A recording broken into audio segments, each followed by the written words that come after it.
ambapo tunapiga finance bill, kuna wanaume wawili peke yake ndani ya Bungoma ambao walisimama na wananchi. Wa kwanza ni Mheshimiwa Jack Wamboka, mwingine ni Majimbo Kalasinga wa Kabuchai. Huyu Jack Wamboka, mukitoka na yeye mseme munaenda vita, hawezi geuka nyuma ukute ametoroka. Mimi hakuna siku utanikuta ati napanga kikosi ya kwenda vita ati niweke Didmas ndani, haiwezekani. Niseme nisiseme? Niseme nisiseme?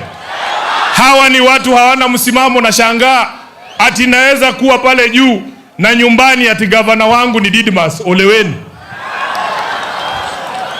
poleni sana. Hata maiwa seyesika apange kura Bungoma mno. Mheshimiwa Didmas madharau niko wanje kesi ne khuli wawanga mati maiwa sekalo mali za khwe kura ta. Wati bye kura ya maiwa mwende busa sendise ta. Mheshimiwa Wamboka, ni baadhi ya wale wabunge kwa sababu ya msimamo wao na kuunga Sifuna mkono wameelekezewa lawama, uongo, fitina pale ndani ya bunge na Mheshimiwa Wetangula. Huyu Wamboka, sisi kama wana Azimio tulikuwa tumemweka yeye akiwa chairman wa PAC, kamati ambayo inashughulikia mambo ya oversight ya mambo ya elimu. Huyu Wamboka ametolewa kwa hiyo kiti, hana makosa ingine, ni kwa sababu anasema yeye ni Sifuna.